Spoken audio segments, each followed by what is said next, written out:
창세기 19장 15절부터 26절 말씀까지입니다.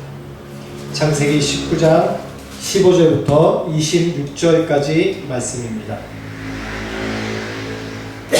19장 15절부터 26절까지 말씀입니다. 제가 먼저 읽겠습니다. 교독하시겠습니다. 동틀 때 천사가 롯을 재촉하여 이르되 일어나 여기 있는 네 아내와 두 딸을 이끌어내라. 이 성의 죄악 중에 함께 멸망할까 하노라. 그러나 롯이 지체하매 그 사람들이 롯의 손과 그 아내의 손과 두 딸의 손을 잡아 인도하여 성 밖에 두니 여호와께서 그에게 자비를 더하시니었더라. 그 사람들이 그들을 밖으로 이끌어낸 후에 이르되 도망하여 생명을 보존하라. 돌아보거나 들에 머물지 말고 산으로 도망하여 멸망하여 면하라. 롯이 그들에게 이르되 내 주여 우리 마옵소서.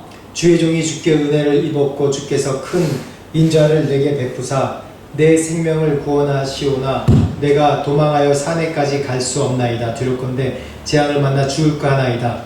보소서 저 성읍은 도망하기에 가깝고 작기도 하오니 나를 그곳으로 도망하게 하소서. 이는 작은 성읍이 아니니까 내 생명이 보존되리이다. 그가 그에게 이르되 내가 이 일에도 네 소원을 들었은즉 내가 말하는 그 성읍을 멸하지 아니하리니 그리로 속히 도망하라. 내가 거기 이르기까지는 내가 아무 일도 행할 수 없노라 하였더라. 그러므로 그 성의 이름을 소알이라 불렀더라. 롯이 소알에 들어갈 때 해가 돋았더라. 여호와께서 하늘 곧 여호와께로부터 유황과 불을 소돔과 고모라에 비같이 내리사 그 성들과 온 들과 성에 거주하는 모든 백성과 땅에 난 것을 다 엎어 멸하셨더라. 롯의 아내는 뒤를 돌아보았으므로 소금 기둥이 되었더라. 아멘. 오늘 말씀 제목입니다. 오늘 말씀 제목 같이 읽을까요? 시작. 세상에 벗이 되고 있는가. 세상에 벗이 되고 있는가입니다.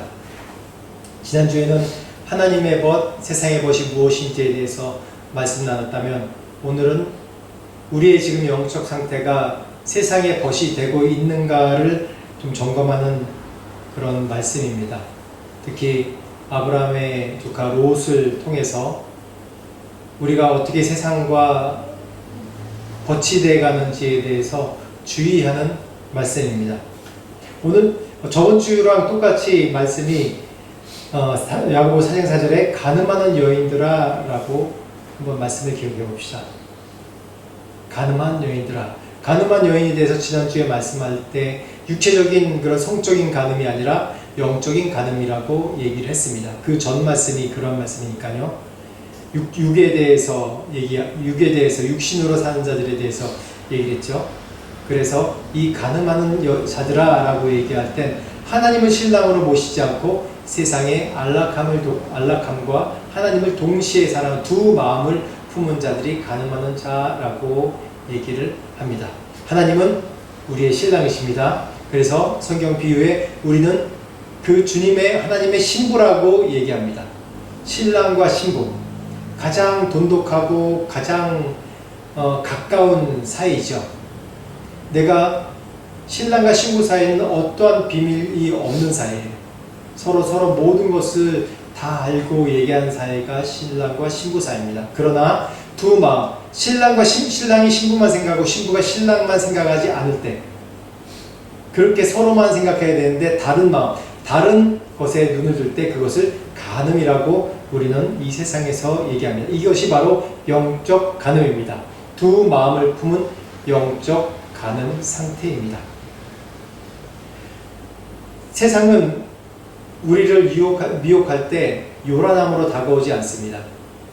세상에 이 사단과 우리를 미혹하고 유혹하는 것이 뭔가 거창하게 너희들 예수 믿으면 죽여, 너희들 술 안 먹으면 너희들 이제 회사 못 나와, 불이익이 있을 거야, 그런 것이 아니라 세상은 그것보다 더 우리를 극한으로 우리를 몰아낼 때 어떻게 하냐면 그거와 정반대로 우리를 눈부시게 아름다운 모습으로, 세련된 모습으로, 혹시 친절함으로, 안락함으로 우리에게 다가오는 것입니다.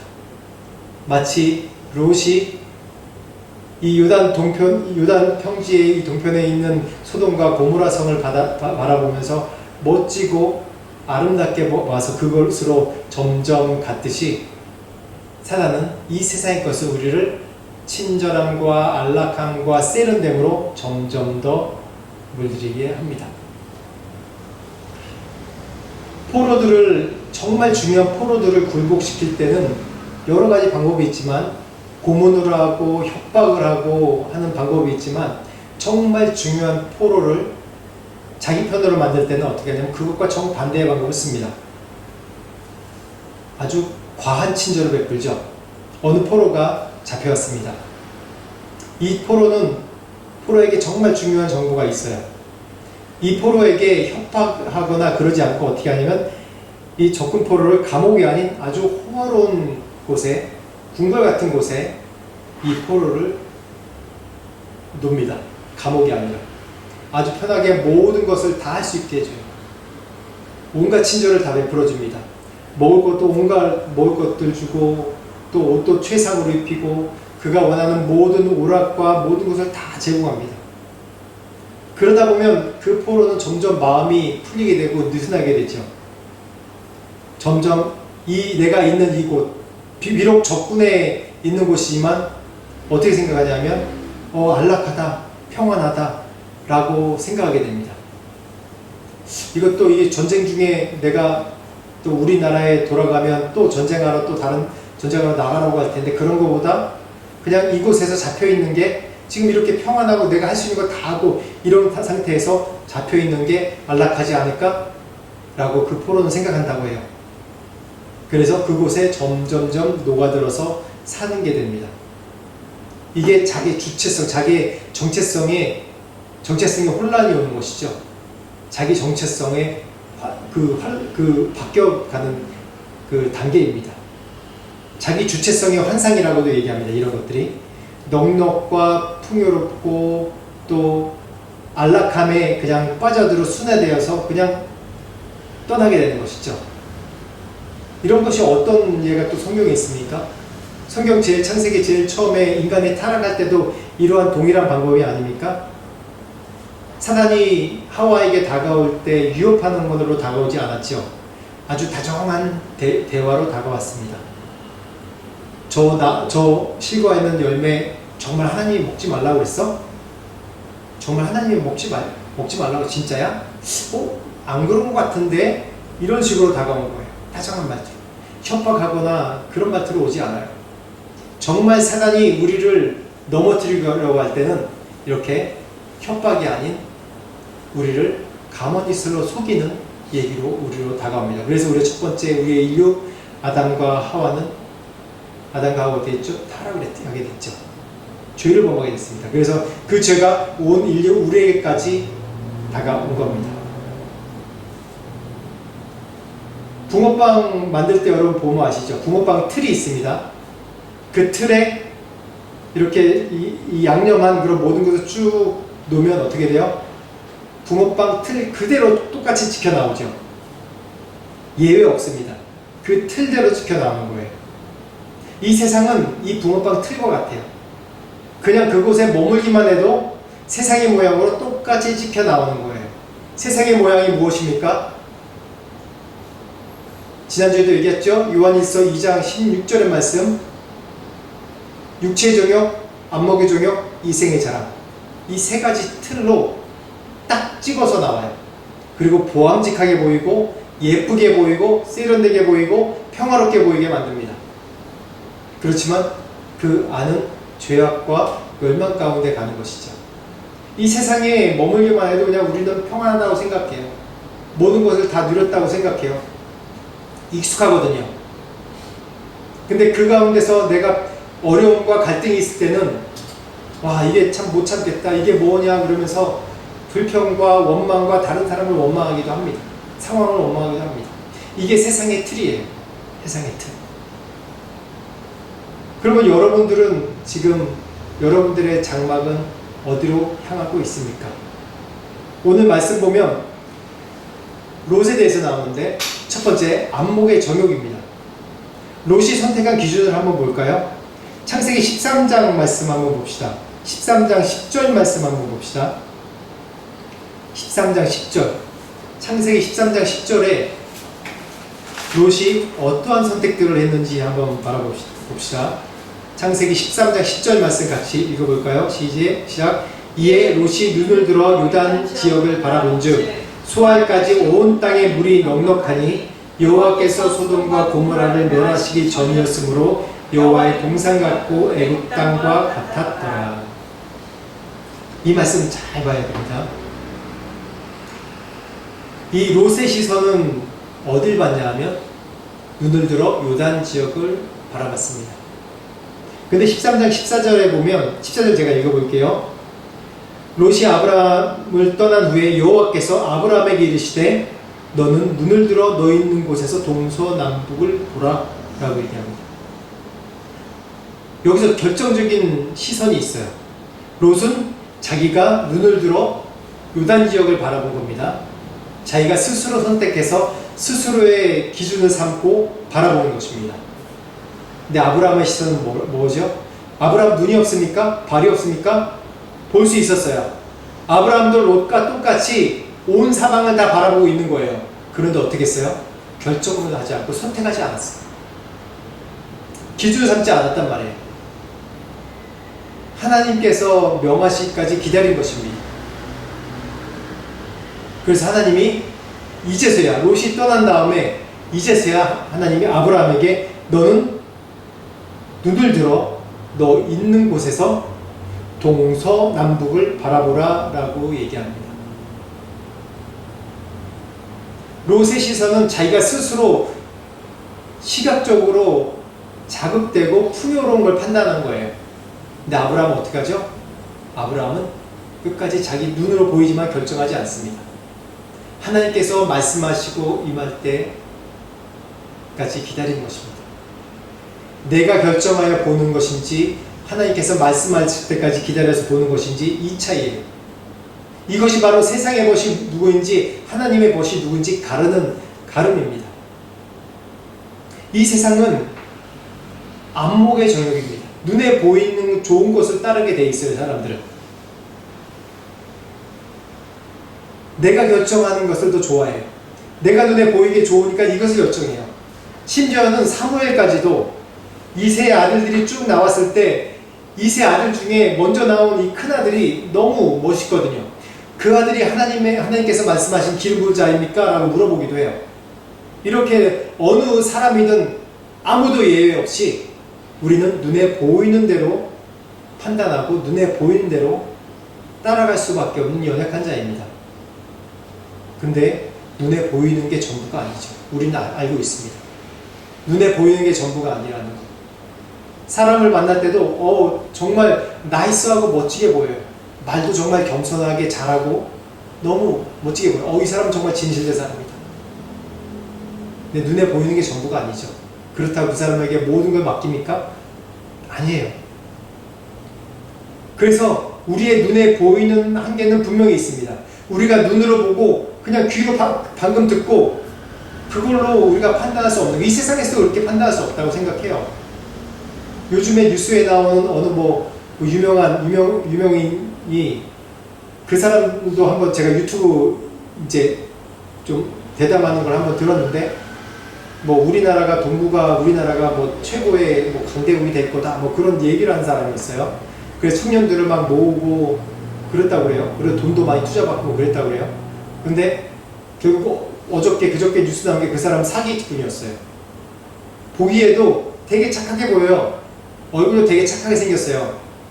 착하게 생기고 또 거기다 머리까지 길러가지고 기르니까 뭔가 좀 다르게 보이는 거예요.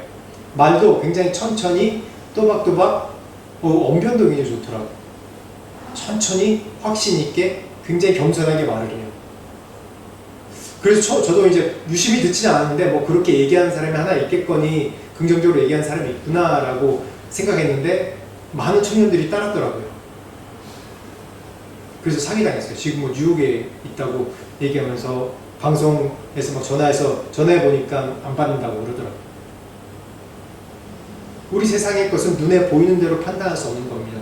그래서 우리가 눈에 보이는 대로 지금 있는 그 현상대로 우리가 판단을 하지 않고 유보하고 하나님께 맡겨드리는 것은 우리가 앞날을 알지 못하기 때문에 우리의 깊숙이 있는 이 세상에 보이는 것이 무엇인지 우리가 판단할 수 없기 때문에 우리가 하나님께 맡겨드리는 겁니다. 그런데 롯은 뭐라고 그랬냐면 13장 10절 말씀에 다시 한번 보면 롯이 눈을 들어 요단 지역을 바라본 즉 소알까지 온 땅에 물이 넉넉하니 여호와께서 소돔과 고모라를 멸하시기 전이었으므로 이건 롯의 의견입니다. 여호와의 동산 같고 또 뭐라고요?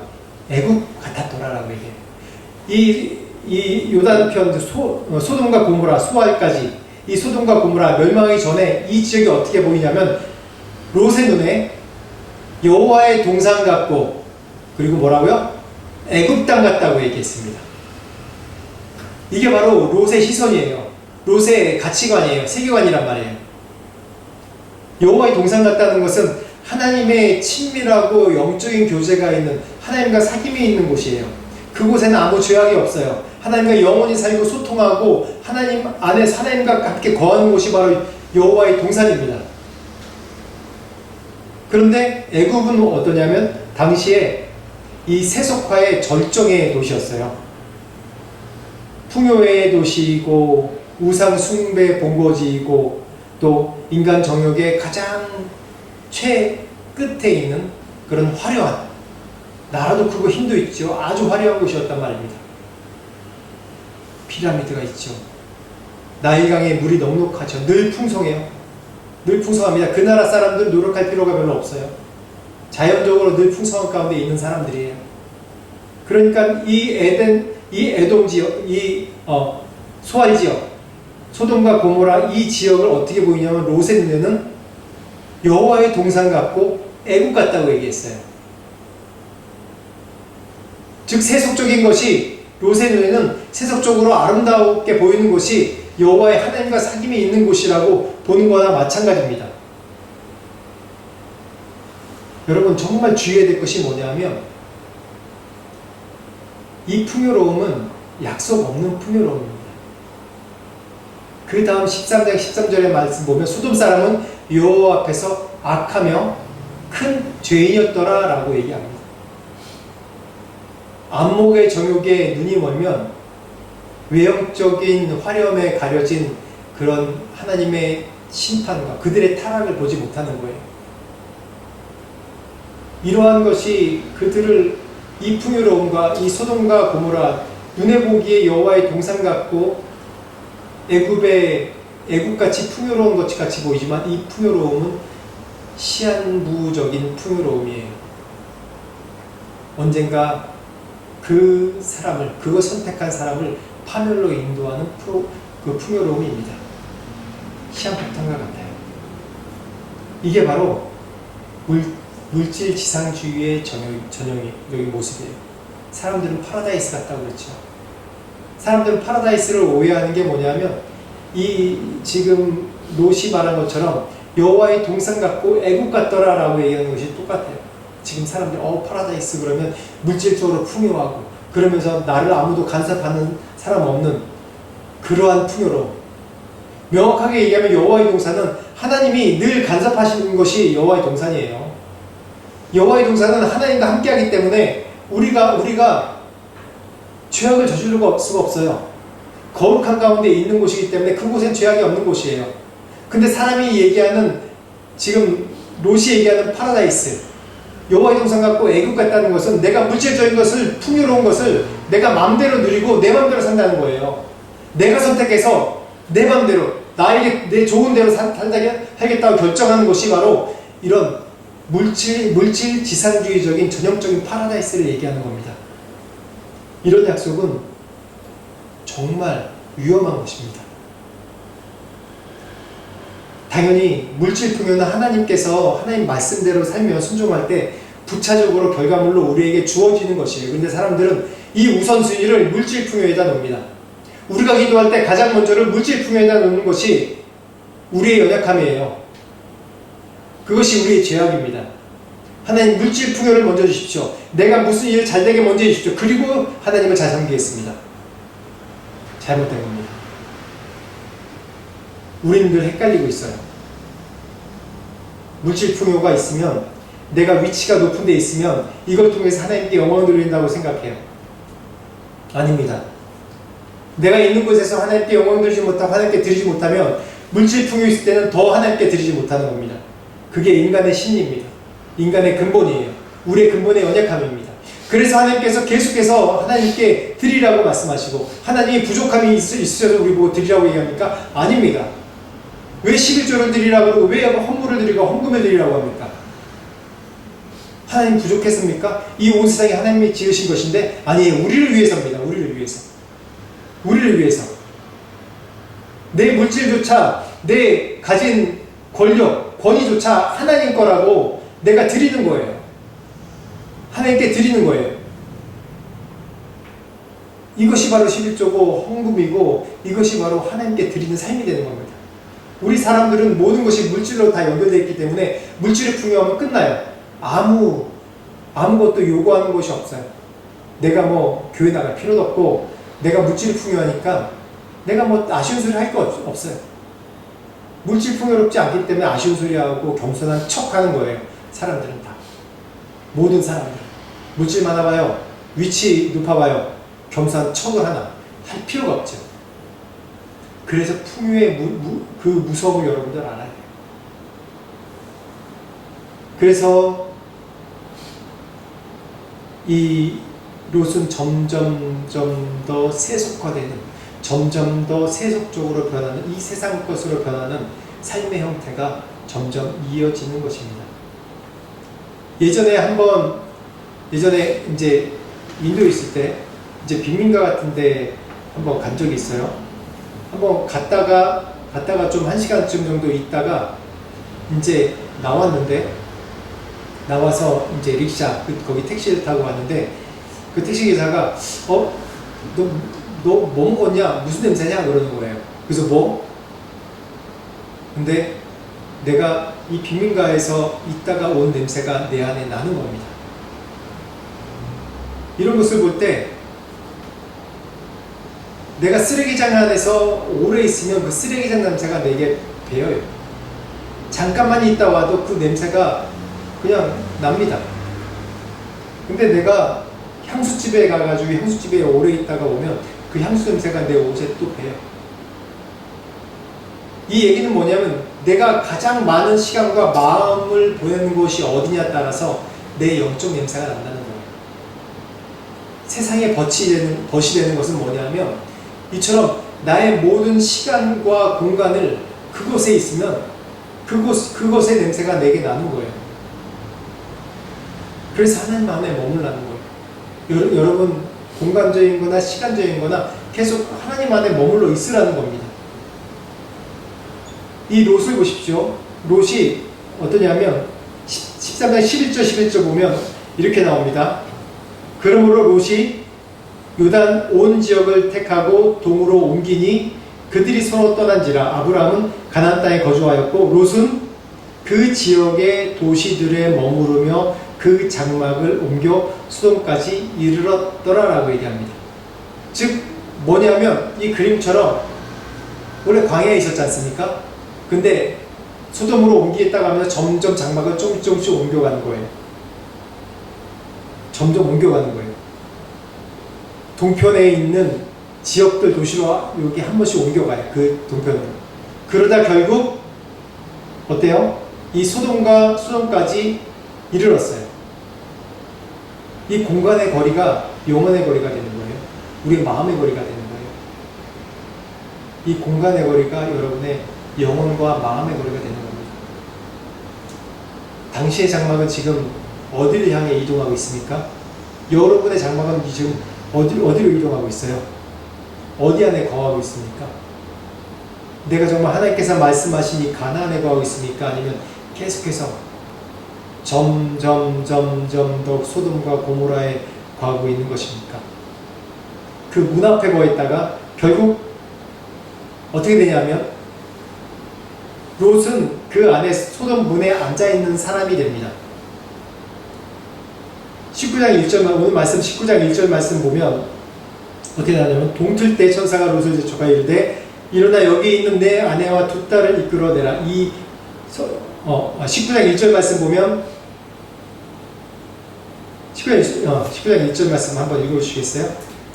저녁 때 그 두 천사가 소돔에 이르니 마침 롯이 소돔 성문에 앉아 있다가 네, 거기서 소돔 성문에 앉아 있다가 라고 얘기합니다. 소돔 성문에 앉아 있다가 라는 얘기는 당시에 이 성문 근처 앞에 있는 사람들은 누구냐면 뭐 장로들이나 그 지역 리더들이 앉아 있어요. 왜 그러냐면 사람들이 와서 무슨 재판하기나 억울한 거 있으면 그 성문으로 앞으로 와요. 그래서 판단해 달라고 그래요. 그래서 그 앞에 앉아 있는 사람들은 뭐 장로급들이나 리더급들이나 뭔가 재판할 수 있는 사람들이 그 앞에 앉아 있는 거예요. 즉 성문에 앉아 있어요. 하나님의 천사가 그 앞으로 오는데 왜 불현중에 오는 거 아니에요? 근데 불현중에 오는데 늘 성문에 앉아 있다는 건 뭐냐면 이미 이 롯은 그 소돔과 고모라 성의 지도자 중에 하나로 앉아 있다는 거예요. 원래 이 광야에서 동편으로 점점점 이동하다가 이 소돔과 고모라 성 근처까지 장막을 쳤다가 안으로 들어간 겁니다. 이렇게 앞으로 점점점 이동했다가 안으로 들어간 거예요. 이 세속의 권력의 안락함과 이 화려함 가운데 취해서 자신이 점점 패망해 가는 것을 알지 못하는 거예요. 여러분, 이 바다에 떠다니는 나무 토막 보이시죠? 나무 토막 어디로 갑니까? 모르잖아요. 근데 이 똑같은 나무로 만든 배는 어디로 갑니까? 배를 젓는, 배의 키를 잡은 선장, 배의 키를 잡은 사람의 방향에 따라가지요. 그런데 이 나무 토막은 어때요? 정처 없이 바다에 밀려서 바다 중심으로 나갈 수도 있고 뭐 몇 년을 떠돌다가 육지에 떠돌 수 있고 어디로 갈지 모르는 겁니다. 이게 뭐냐면 우리의 영적인 낯을 잃어버린 거예요. 그냥 이 세상에 가는 대로 흘러가는 겁니다. 대부분 사람들이 고백합니다. 아무리 성공했고 이 세상에 잘 나갔다 할지라도 젊었을 때 열심히 일해가지고 잘 나갑니다. 공부도 잘하고 성공합니다. 근데 나중에 그 중요한 세월이 다 지나고 보면 내가 뭘 위해서 그걸 했는지 사람들이 방황을 해요. 대부분 사람들이. 내가 뭘 위해서 그렇게 열심히 했지? 뭘 위해서? 그래, 내 가족을 위해서 했지. 근데 근데 뭐 어떻게 됐지? 근데 과연 그것이 내 인생의 전부인가? 내 인생 사는 이게 무엇을 위해서 내가 인생을 살았지? 목적도 없고 오직 돈 벌고 내 안녕과 내 평안을 위해 살았지. 그냥 이 세상에 흐르는 시스템 따라서 이 세상이 얘기하는 데 따라서 그냥 살아왔지. 그 안에서 잘 되고 잘 먹고 잘 사는 것 같지만 그냥 잘 먹고 잘 살다가 죽는 인생이 되는 겁니다. 목적을 잃어버린 인생이 되는 거예요. 분별력을 상실하는 겁니다. 그래서 어느 지경까지 오냐 하면 이 소돔과 고모라 성 사람들이 새로운 사람이 오니까 그 사람을 상관하려고 내어오라 막 그랬을 때 19장 7절 8절 말씀 보면 내가 정혼하지 않은 내 딸이 아직 남자하지 못한 내 딸이 있으니 내가 내어가라 라고 얘기하는 그런 세계관을 가지고 있었던 거예요. 이 세상의 세계관인 거예요. 세상의 세계관. 소돔과 고모라 성의 세계관이에요. 그들의 법대로 그들의 생각대로 따르고 그들을 위로해 주는 방법으로 위로하려고 하는 거예요. 그러면 다 망하는 겁니다. 다 망하는 거예요. 비록 롯의 가족은 하나님께서 긍휼히 여기셔서 이 아브라함의 중보 덕분에 롯의 가족은 구해내셨지만 여전히 이 롯에게는 이 세계관으로 사는 거예요. 금과 은, 물질적인 세계관으로 계속해서 자신의 삶의 그 방향을 갖고 살았던 거예요. 하나님이 아니에요. 하나님이 아니었어요. 그때 당시만 해도 아브라함은 화려합니까?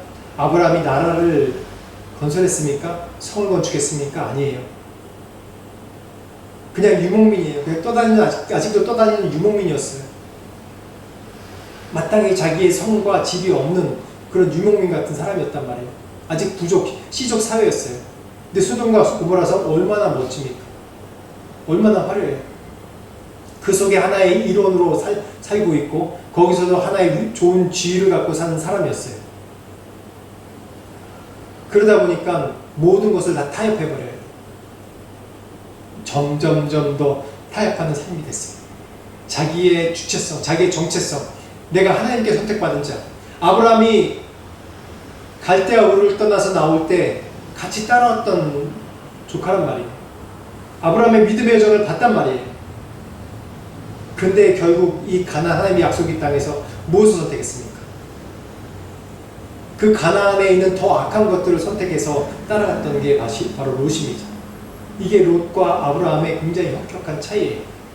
아브라함 끝까지 하나님 말씀과 약속의 중심이었다면 롯은 계속 눈에 보이는 물질 중심의 세상의 것과 같은 삶을 살았어요.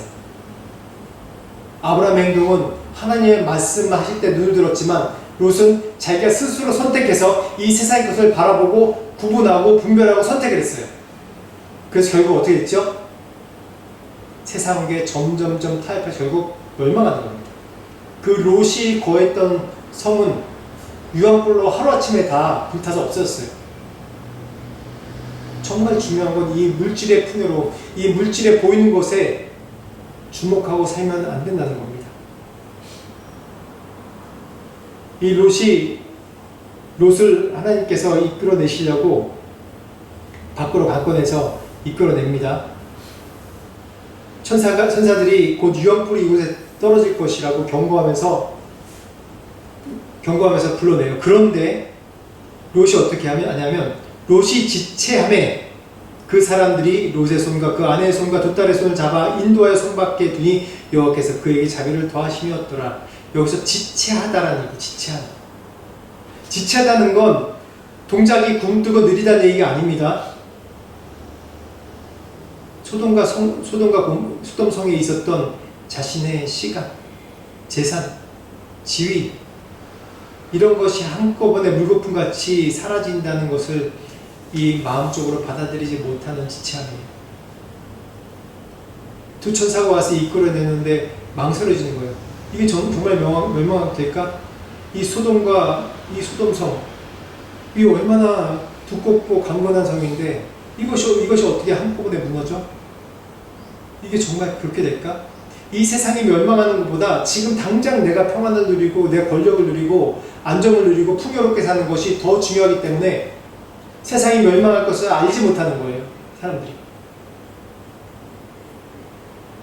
여러분 부자나 권력 있는 사람들이 예수님 오신 걸 좋아하는 줄 압니까? 예수님 오는 걸 싫어해요. 예수님께서 이 땅에 재림하신다는 얘기를 가장 싫어해요. 왜냐하면 최권력 정상이 있기 때문에 자신들의 권력 정상에 있는 사람들끼리 그냥 알아서 해먹으면 되기 때문에 누군가 자신들 위에 더 위에 누가 있다는 것을 존재를 본성적으로 싫어해요. 이 인간의 악한 본성적으로 싫어하는 거예요. 언론은 그렇지 않은 척하죠. 싫어해요. 정말 싫어합니다. 인류 역사가 그렇게 되었어요. 하나님과 대항하다가 계속해서 멸망을 온 것이란 말이에요.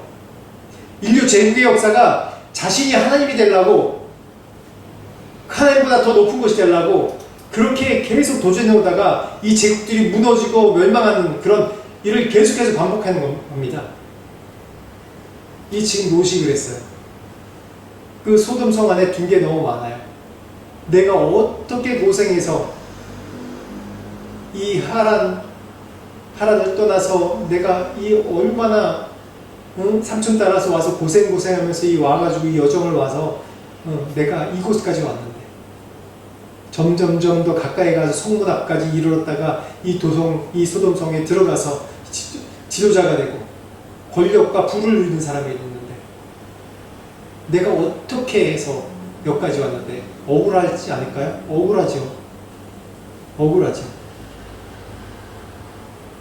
세상에 벗으로 살면 하나님께서 부르신 부르심에 조금만 더 이것만 정리하고 이것만 마무리하고 이것만 준비하고 라는 망설임 가운데 살게 되는 것입니다. 제가 선교사 훈련을 오랫동안 시키면서 보면 딱 이것에 걸려요. 선교사는 분명히 부르심이 있다고 얘기해요. 그런데 그러면 정리하고 나와라. 조금만 더. 조금만 더. 아, 대학은 졸업하고요. 또 내가 하는 일이 있어 그거 마무리하고요. 아버지가 부르셔서요. 핑계죠, 핑계. 근데 저랑 같이 인도에서 사역했던 선교사들은 대부분 다 대학 다니고 있는데, 그것도 괜찮은 대학 다니고 있는데 중퇴하고 오더라고요. 중퇴하지 말고 휴학하고 오라고 그랬는데 중퇴하고 오더라고요. 다 끊고 망설임 없이 그냥 선교사로 헌신하는 거예요. 우리가 하나님의 부르심 앞에 조금만 더 요것만 정리하고 요것만 이렇게 되고 그런 망설임이들이 있는 겁니다. 타협하는 것이 일이었어요. 왜냐? 내 눈에 보이게 이것을 하면 될 것 같으니까. 내 생각에 요것만 더 정리되고 요것만 더 어떻게 하면 뭐가 좀 될 것 같으니까. 나의 계획, 하나님 나의 계획대로 인도하지 않습니다. 하나님 계획대로 인도하시는 거죠. 대부분 나의 계획은 나의 욕심과 나의 욕망이 대부분입니다. 대부분 그래요. 그것을 내 욕심과 내 욕망이 아닌 하나님의 꿈으로 이루어 주십시오 하고 하나님께 맡겨드리는 거예요. 하나님께 맡겨드리는 겁니다. 나의 비전 조차. 주님, 나를 인도해 주십시오. 오늘 길 찬양했지 않습니까? 그 가사가 그대로예요. 나의 길을 오직 주님만 아시죠? 나에게 오직 주님만 인도하시는 것이죠. 그 말씀에 내가 순종하고 내 앞길, 내가 지금 있는 이 길에 계속 순종해서 한 걸음 한 걸음 나가는 것이 나의 부르심인 거예요. 그것이 순종인 거예요. 그것이 바로 하나님 길인 거예요. 물론 우리에게 비전이 있습니다. 내가 뭘 하고 싶다. 하나님 위해서 뭘 하고 싶다. 내가 하나님 위해서 뭐 하고 싶다 하는 각자 비전이 있어요. 그건 비전이고 그걸 이루기까지 하나님께서 매일마다 나의 삶을 어떻게 인도하시는지 내가 기도하고 매일마다 순종하는 연습이 될 때 그 하나님의 비전을 이룰 수 있는 거예요. 내 비전이 아닌 하나님의 비전을 이룰 수 있는 것이에요. 그래서 누가복음 17장 32절 말씀에 뭐라고 하냐면 롯의 철을 기억하라 라고 아주 짧게 예수님께서 종말의 때에 강력하게 한마디 던지셨어요. 롯의 철을 기억하라. 자신이 쌓아둔 것, 자신의 소유, 안락함 끝내 버리지 못하고 뒤돌아봤기 때문에 소금기둥이 되어버렸죠.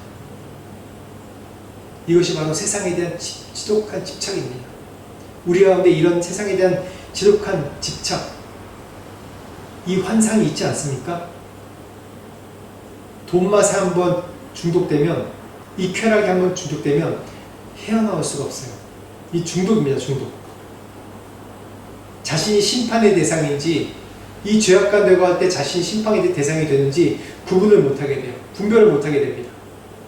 돈맛 보고 쾌락에 중독되면. 이게 바로 가늠한 여인입니다. 세상의 안락함보다 하나님을 더 사랑해야 됩니다. 세상의 소금은 녹아서 생명을 살리는 일이 하지만 이 소금 기둥은 굳어서 맛도 잃어버린 것이 바로 소금 기둥이에요. 여러분, 소금 우리가 일반적으로 보는 소금은 다 맛내는 소금이잖아요. 근데 맛이 안 나는 소금이 있어요. 난 맛이 안 나는 소금을 봤어요. 진짜 이 땅에 있는 소금이 어떤 소금은 맛이 안 나더라고요. 그거는 소금이 아니잖아요. 모양은 소금인데 맛이 안 나요, 진짜. 그럼 그거 뭐에 쓰겠어요? 아무 가치 없지. 우린 세상의 소금이 되는데 세상에 녹아들어서 맛을 내는 소금이 돼야지. 우리의 정체성, 우리가 이 세상과 동일한 아무 맛도 안 나는 소금이라면 녹아들어봤자 그 쓰지도 않아요. 이 세상이나 그거나 똑같은 맛이기 때문에, 세상이나 나나 똑같은 맛이기 때문에 하나님이 쓰시려고 해도 쓰실 수가 없어요. 어떻게 됩니까? 우리가 이 맛을 내는 소금이 되어야 되는 것이에요. 그러려면 이 세상과 구분되게 살아야 돼요. 분별되게 살아야 돼요. 분리해 살아야 돼요. 이 세상의 풍요로움은 나에게 구체적으로 주어지는 것이에요. 내 가장 최선의, 내 가장 우선순위는 하나님입니다. 하나님. 이 마지막 때의 경고를 여러분 무시하지 마십시오. 이 마지막 때의 경고입니다. 하나님께서 계속 하나님을 떠나 사는 사람은 우리의 마음이 상하게 돼 있어요. 우리의 마음이 상할 뿐만 아니라 하나님께서 말씀을 안 하세요. 아무리 말해달라고 해도 말씀을 할 수가 없어요. 내가 이 세상에서 살고 있는데 어떻게 말을 해줘요? 내가 말해도 듣지 않잖아요. 안 들어요. 이미 내가 결정을 했는데 뭘 듣습니까? 안 들어요. 조언을 해도 그 조언을 들을 사람한테 조언을 하는 거지, 이미 내 마음 가운데 결정하고 온 사람한테 무슨 조언을 합니까? 뜻대로 하세요 그러죠. 뜻대로 하세요. 이게 큰 차이예요. 하나님이 이 400년, 지난주에도 어성경한테 했죠. 이 400년의 침묵 기간이 있었어요. 하나님께서 말씀하지 않은 기간이 있었어요. 이 성경 역사 속에, 이 400년이 암흑시대, 또 침묵기라고 얘기해요. 중간시대라고 얘기해요. 이때 하나님의 음성 들리지 않았어요. 이때 당시 얼마나 이스라엘 백성들이 오랫동안 하나님을 배반하고 다시 돌아오고 배반하고 돌아오고 또 포로로 잡혀갔다가 그런 기간이었지 않습니까? 마지막으로 하나님이 예언자를 통해서 계속해서 말씀하신 것이 망한다, 망한다. 그리고 주님께서 다시 예수님이 하나님이 직접 너희를 구원하러 오실 것이다 라고 계속해서 말씀해 주시지 않습니까? 이 기간. 여러분, 하나님이 늘 나에게 말씀하신다고 착각하지 마세요. 내가 죄악의 기간이 길어지고 내가 죄악으로 사는 기간이 오래가 되면 하나님께서 말씀하셔도 들리지도 않고 말씀하실라 해도 내가 받아들이지 못하기 때문에 말씀을 안 하세요. 그렇기 때문에 무엇보다도 우리가 하나님의 벗으려는 결정을 계속 해야 되는 것입니다. 이 세상의 풍요로움보다 하나님의 함께한 임재를 선택하는 삶이 되시기를 축원합니다. 세상의 벗은 풍요와 경제력입니다. 하나님의 벗은 하나님의 임재와 정결함, 거룩함이 나에게 가장 우선순위의 삶입니다. 세상의 벗으라면 결국 하나님과 단절을 경험하고 내 영혼이 이 세상에 계속 상하고 물들어가는 것을 경험하게 됩니다. 하나님과 임재함과 정결함과 거룩함을 계속 체험하게 되면 우리는 계속 하나님의 비밀한 것을 계속해서 깨닫게 돼요. 이 말씀을 통해서, 기도를 통해서 내 인생에 말씀하시는 것, 이 온 인류에 말씀하시는 하나님의 비밀, 하나님의 마음이 무엇인지 우리가 깨닫게 돼요. 그럴 때 우리가 내가 가장 중요한 것도 내게 아무 가치가 없는 것이다. 세상에서 중요하다는 권력, 돈, 명예, 내게는 아무 가치 없는 것이다. 하나님과 비밀을 공유하는 사람. 하늘의 것이 더 귀하게 보이지 땅의 것이 더 귀하게 보이겠습니까? 당연하죠. 하나님의 것이 더 귀하지. 하나님의 것을 보지 못하기 때문에 우리가 이 땅의 것이 귀하게 생각되는 겁니다. 그런 자들을 세속적인 그리스도인이라고 얘기하죠. 천국에 못 가는 사람. 하나님 우리를 늘 친구가 되기 원하고 계십니다. 지금 당신의 장막은 어디로 향하고 있습니까? 세상으로 향하고 있습니까? 아니면 여전히 하나님의 말씀을 기다리는 위치에 있습니까? 여러분의 선택입니다. 하나님은 늘 우리를 향해서 기다리시고 말씀하시고 벗이 되자고 말씀하고 계십니다. 같이 기도하겠습니다. 하나님께서 또한 깨닫게 하신 부분이 있다면 그 부분을 놓고 우리가 말씀을 생각하시면서 같이 한 목소리로 기도하겠습니다. 하나님 아버지 감사합니다. 하나님 이 말씀을 통해서 하나님 말씀하셔서 감사합니다. 하나님 세상의 것이 아닌 하나님의 것을 알기 원합니다. 하나님 이 세상에서 너무나 화려하고 있습니다. 눈에 보이는 것을 내 생각을 갖다는 것이 너무 많습니다. 하나님 지혜를 주시옵소서, 은혜를 주시옵소서, 아버지 도와주시옵소서.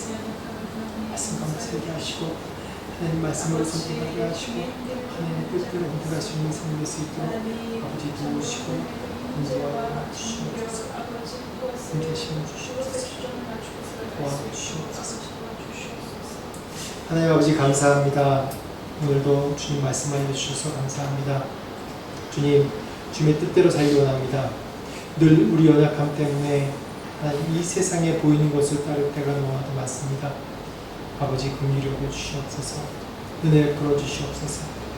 하나님의 말씀에 순종하며 주의 뜻대로 살 수 있는 우리 모두가 될 수 있도록 인도하여 주시옵소서. 감사합니다. 예수 그리스도 이름으로 기도합니다.